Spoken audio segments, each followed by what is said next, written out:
ॐ नमो भगवते वासुदेवाय। ॐ नमो भगवते वासुदेवाय। ॐ नमो भगवते वासुदेवाय।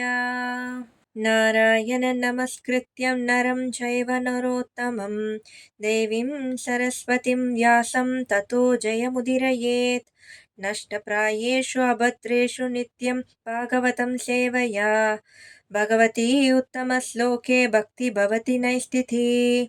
वाञ्छाकल्पतरुभ्यश्च कृपासिन्धुभ्येव च पतितानां पावनेभ्यो वैष्णवेभ्यो नमो नमः। ஹரே கிருஷ்ணா. இந்த வீடியோவில் நம்ம மனித பிறவி எவ்வளவு அரிதானது, துர்லபத்துலேயும் துர்லபம் அப்படின்றத நம்ம பார்க்கலாம்.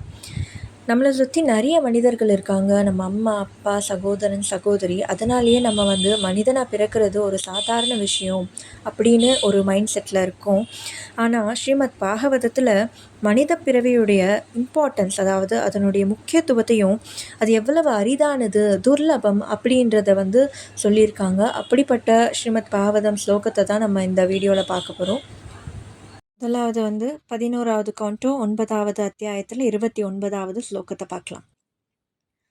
லப்த்வா சுதுர்லபமிதம் பஹு சம்பவாந்தே மானுஷ்யமர்த்ததமநித்யம் நபீயதீரஹ தூர்ணம் யதே தனபதே தனுமிருத்யு யாவன் நிஸ்ரேயசாய விஷய கலு சர்வதஸ்யாத். இந்த ஸ்லோகத்தில் பகு சம்பவந்தே பல பிறவிகளுக்கு அப்புறமா லப்துவா அடையிறம் சுதுர்லபம் மிக அரிதான மனித பிறவிய. நம்ம இந்த மனித பிறவிய பல பிறவிகளுக்கு அப்புறமா நம்ம இந்த அரிதான மனித பிறவியை அடையிறோம் அப்படின்னு சொல்றாங்க. பத்ம புராணத்துல 84 லட்சம் உயிரினங்களை பத்தி விவரிக்கிறாங்க. 9 லட்சம் கடல்வாழ் உயிரினங்கள், 20 லட்சம் மரம் செடி கொடிகள், 11 லட்சம் பூச்சிகள், 10 லட்சம் பறவைகள், 30 லட்சம் விலங்குகள். இதுவே 80 ஆயிடுது. இந்த 80 லட்சம் உயிரினங்களுக்கு அப்புறமா தான் மிச்சம் இருக்க 4 லட்சம் மனித பிறவியை நம்ம அடையிறோம். அப்பேற்பட்ட துர்லபமான ஒரு மனித பிறவியை நம்ம அடையிறோம். மனுஷ்யம், மனுவினுடைய சந்ததியினர். இந்த மனித பிறவி அனித்தியமா இருக்கு, துரணம் சீக்கிரமா முடிஞ்சு போயிடுது அப்படின்னு சொல்றாங்க. என்னதான் இந்த மனித பிறவி அனித்தியமா சீக்கிரமா முடிஞ்சு போயிட்டே இருந்தாலும் அது கிருஷ்ணரை அடையிறதுக்கான ஒரே வழியா இருக்கு. கிருஷ்ணரை அடையிறதுக்கு ஒரு ஆப்பர்ச்சுனிட்டியை நமக்கு தருது. ஒரு மனுஷன் எப்போ பக்தி செய்யணும்? அவன் ரொம்ப வயதானதுக்கு அப்புறம் பக்தி செய்யணுமா? இல்லை.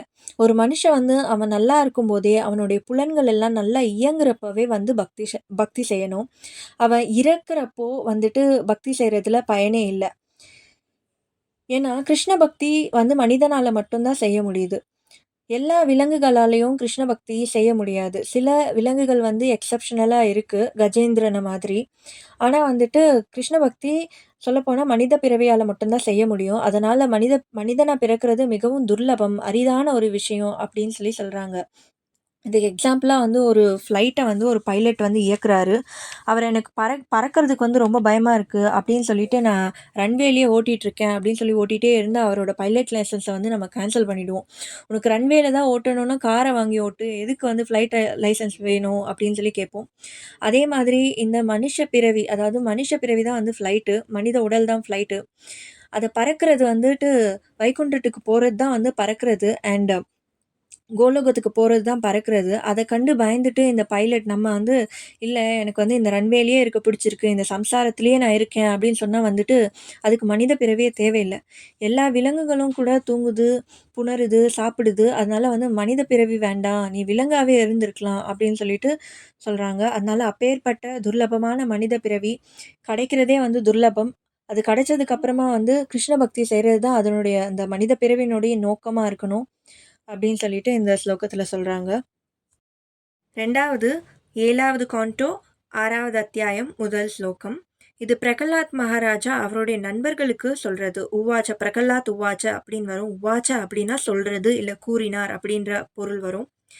ஸ்ரீ பிரகலாத் உவாச்ச கௌமார ஆச்சரத் பிரக்ஞோ தர்மன் பாகவதானிஹ துர்லபம் மானுஷம் ஜென்ம ததப்ய த்ருவமர்த்ததம். இதில் பிரகலாத் மகாராஜா வந்து பிரக்ஞோ அப்படின்னா இன்டெலிஜென்ட்னு அர்த்தம். ஒரு அறிவு மிகுந்த மனிதன் வந்து அவனுடைய தர்மத்தை வந்து கடைபிடிக்கணும். என்ன தர்மம் அப்படின்னு கேட்டால் அவனுடைய பாகவத தர்மத்தை கடைபிடிக்கணும். அதுவும் எப்போ கடைபிடிக்கணும் அப்படின்னு சொல்லி சொல்கிறாரு. ஒரு மனிதன் வந்து கௌமாரம் அதாவது இளமையிலேயே அவனுடைய பாகவத தர்மத்தை வந்து கடைபிடிக்க ஆரம்பிக்கணும். ஏன்னா இந்த மனித பிறவி வந்து ரொம்ப அரிதானது. அதனுடைய தன்மை வந்து அர்த்ததம் அப்படின்னு சொல்லி சொல்றாரு. அர்த்ததம்னா அநித்தியமா இருக்கு. நாட் பிரிடிக்டபிள். கணிக்க முடியாததா இருக்கு அப்படின்னு சொல்லி சொல்றாரு. இன்னைக்கு இருக்க மாரி நாளைக்கு இருக்காது. இன்னைக்கு நம்ம உயிரோட இருக்கிறவங்க, நாளைக்கு உயிரோட இருப்பாங்களான்னு கேட்டா தெரியாது. அப்படிப்பட்ட ஒரு கணிக்கவே முடியாத மனித பிறவி இது. ரொம்ப ஷார்ட்டா இருக்கு. டெம்பரவரியா இருக்கு. அநித்தியமா இருக்கு. இப்படிப்பட்ட ஒரு மனித பிறவி மட்டும் தான் வந்துட்டு கிருஷ்ணர் அடையறதுக்கு ஒரு வழியா இருக்கு. அதனால இந்த மனிதன் மிகுந்த அறிவுமிக்க ஒரு மனிதன் வந்துட்டு அவனுடைய கௌமாரத்துல இருந்தே கிருஷ்ண பக்திய செய்றான். அவன் கிருஷ்ண பக்திய வந்து கடைபிடிக்கிறான் அப்படின்னு சொல்லிட்டு பிரகலாத் மகாராஜா வந்து அவருடைய நண்பர்களுக்கு சொல்றாரு. ஸ்ரீலா பிரபுபாதர் வந்து என்ன சொல்றாருன்னா, இந்த மனித பிறவி ஒன்றது ஒரு மரக்கட்டைய போன்றது. அந்த மரக்கட்டைய வச்சு நம்ம ஒரு அழகான கிருஷ்ணருடைய விக்கிரகத்த செய்யணுமே தவிர, இந்த சம்சாரத்துல வந்து அத போட்டு முழுக்கி நெறைய கெட்ட பழக்கங்கள வச்சு அத போட்டு கொளுத்தி ஒரு வழி செய்யக்கூடாது. அந்த மரக்கட்டைய அத வச்சு ஒரு அழகான கிருஷ்ணருடைய விக்கிரகத்த செய்யணும் அப்படின்னு வந்து ஸ்ரீலா பிரபுபாத் வந்து சொல்றாரு. யாரெல்லாம் பாகவதத்தையும், கீதையையும் வந்து படிக்கிறாங்களோ, அவங்கலாம் வந்துட்டு கண்டிப்பா அவங்களுடைய பாகவத தர்மத்த வந்து செய்யணும் அப்படின்னு சொல்லிட்டு சொல்றாங்க. 3வது 2வது கான்டோ 3வது சாப்டர் 17வது ஸ்லோகம். आयुर्हरति वै पुंसाम् उद्यन्नस्तं च यन्नसौ तस्यर्थे यच्छनो नीत உத்தம நம்மளோட ஆயுர் ஹரதி. ஹரத்தினா திருடுறது. ஆயுர்னா ஆயுள் நம்மளோட வாழ்நாட்கள். நம்மளோட ஆயுள வந்து யாரோ வந்து திருடுறாங்க. யாரு அப்படின்னா சூரிய பகவான். உத்யன் அஸ்தம். அவர் ஒவ்வொரு வாட்டி உதயமாகி அஸ்தமனம் ஆகும்போதும் நம்மளோட வாழ்நாள்ல ஒரு நாள் வந்து கம்மியாகுது. அதனால நம்மளோட ஆயுள வந்து அவர் திருடுறாரு. சூரிய பகவான் நம்ம ஆயுள திருடுறாரு அப்படின்னு சொல்றாங்க. ஆனா ஒருவருடைய ஆயுள் மட்டும் குறைவதே இல்லை. யார் அப்படின்னா உத்தம ஸ்லோக வார்த்தையா. உத்தம ஸ்லோகத்த வார்த்தையா அப்படின்னா டிஸ்கஸ் பண்றது, விவரிக்கிறது அப்படின்னு பொருள். உத்தம ஸ்லோகம் அதாவது எது உத்தம ஸ்லோகம் அப்படின்னா கிருஷ்ணர் எல்லாவற்றிலும் சிறந்தவரான கிருஷ்ணர வந்து விவரிக்கிறதால, அது உத்தம ஸ்லோகம் அப்படின்னு சொல்லலாம். இல்லன்னா எந்த ஸ்லோகம் வந்து கிருஷ்ணர சிறந்ததா உ உத் விவரிக்குதோ, அது வந்து உத்தம ஸ்லோகம் அப்படின்னு சொல்லலாம். உத்தம அப்படின்னா, அப்படின்னா கிராஸ் பண்றது, கடக்கிறது. தம அப்படின்னா தமசு, இருள், கன்ஃப்யூஷன், பேட் ஹேபிட்ஸ்ன்னு எது வேணா பொருள் வச்சுக்கலாம். உத்தம அப்படின்னா, அ நம்ம எந்த ஸ்லோகத்த வந்து, எந்த ஹரிநாமத்த வந்து ஜபிக்க ஜபிக்க வந்து இந்த தமச வந்து ஈஸியா கடந்துட முடியும் அப்படின்னு சொல்லி சொல்றாங்க. உத்தம ஸ்லோக வார்த்தையா, உத்தம ஸ்லோகத்த வந்து கிருஷ்ணர பத்தின ஸ்லோகத்த வந்து டிஸ்கஸ் பண்ண பண்ண, அவங்களுடைய வாழ்நாட்கள, ஆயுள்கள சூரியன் வந்து திருடுறதில்ல அப்படின்னு சொல்றாங்க. சூரியன் திருடுறதில்லன்னா வயசே ஆகாதுன்னு அர்த்தம் இல்ல. அவங்களுக்கும் வயசாகும். ஆனா வயசாகி அவங்க மரணத்த நோக்கி போறப்போ ஒருத்தர் அதாவது மெட்டீரியலிஸ்டிக்கா இருக்கிறவங்க வந்து மரணம் அடைஞ்சதுக்கு அப்புறம் திரும்ப வந்து பிறக்குறாங்க, திரும்ப மரணம் அடையறாங்க, பிறக்குறாங்க. இதே அப்படியே சைக்கிள்ல போயிட்டுருக்கும்.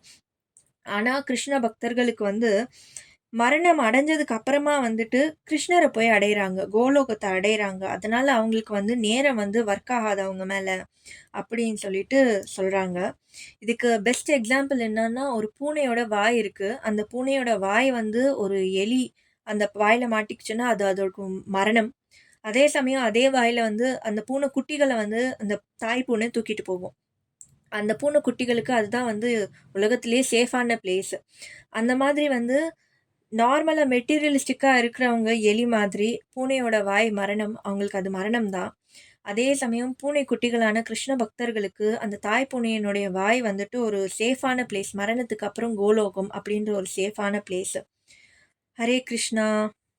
ஸ்ரீமத் பாகவதம் கி ஜெய். ஸ்ரீலா பிரபுபாத் கி